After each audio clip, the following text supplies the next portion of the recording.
Hey there, welcome to Feast and Farm Cooks. My name is Rachel Ballard and I'm so excited that we are starting our junk food remake series today, and we are starting with pepperoni pizza hot pockets. Now, we all had one of those in our day for sure, and we probably still eat them a lot of people do, but I'm going to show you a version that is wonderful from scratch. You can make these ahead, leave them in the refrigerator, zap them in the microwave when you're ready to have them to eat, and they are so much better than anything from the store. You knew I would say that. So let me show you what you're going to need to put this together. I've got a couple of tablespoons of tomato paste. I figured out that if you use marinara sauce here, it doesn't give you that same flavor, and cheap pasta sauce like they use in Hot Pockets, you really want that kind of that dry texture. So tomato paste is going to get us there. We're going to add some spices to that. I've got a little bit of Italian seasoning, onion powder, garlic powder, and salt. We've got mozzarella cheese. Now what I did to this was I actually ran this through the food processor. I didn't grate it because I felt like these kinds of dishes always have the cheese in little small chunks. So I ran it through my food processor, but you can absolutely do this just by hand grating it if that's what you've got, no problem. And then I've got some pepperoni over here. I have a sheet of puff pastry, and this has been thawed in the refrigerator. You can buy this in your freezer section of the grocery store.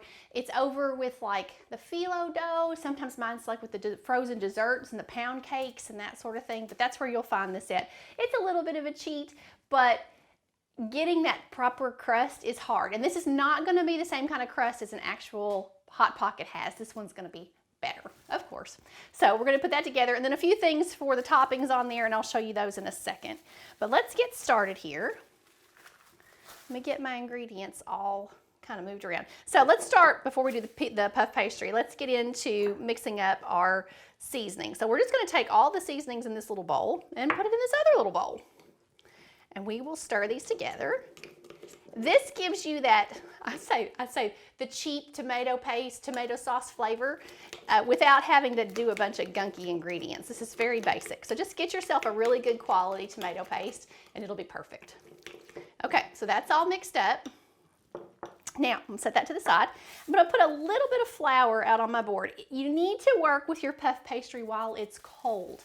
If for some reason it warms up on you, it will get sticky and you'll be a little bit frustrated, so try to work with it when it's cold. Mine's actually just a tad warm, it's myself, so we'll see how this goes. Now, it has paper in between, so take the paper out of each of the layers there. It's not a big deal, just kind of have to work with it a second and get it open. It's very forgiving, so if you happen to tear it or anything like that, just smush it back together. It'll be all right. Okay, now we're going to, just ever so lightly, I'm going to put just a little flour on the surface, kind of rub that around, and we are going to just widen it a little bit with our rolling pin. Just about an inch or so longer and wider than what it already is. That just gives us a little more room to work and thins it out a little bit, because puff pastry, when it bakes, it does get very tall, so you don't want a huge, thick crust. Now, next, this is really simple. If you noticed when you unrolled your puff pastry, it's in thirds, and you can still see the lines from that. So we're going to use those lines to just follow. This recipe makes 3 Hot Pockets. Now, you can use the whole box of puff pastry because there's 2 of these in there. You can make 6, so that's fine. And then I'm going to just cut the long strips in half, and those will be our tops and our bottoms of our Hot Pockets. Simple. Now, this is just assembly from this point on. We're going to take our 3 bottom pieces here, and we are going to just spread in a little bit, and when I say a little bit, I mean like a teaspoon maybe of our pasta sauce. If you put in more than that, it will ooze out and it will run everywhere and you will be aggravated. So don't get tempted, and leave a little bit of a border, but do spread it, you know, nice and thin in there. I love how these taste. You're gonna love them too. Okay, and a little bit more in here. So these are our bottoms, and then we've got our tops over here. Okay, so there's that. Next, let's do our cheese. And I don't know, I've got plenty of cheese. There's 3/4 of a cup here in this bowl, but we're not gonna use all that. We're going to do probably a couple tablespoons. So put this on top. And this grated, when you run it through the food processor, it just makes it all nice and lumpy, and it just works. just like cheap food. I think about the same thing with pizza rolls. They always had little chunks of cheese inside and not really any long stringy gooey cheese.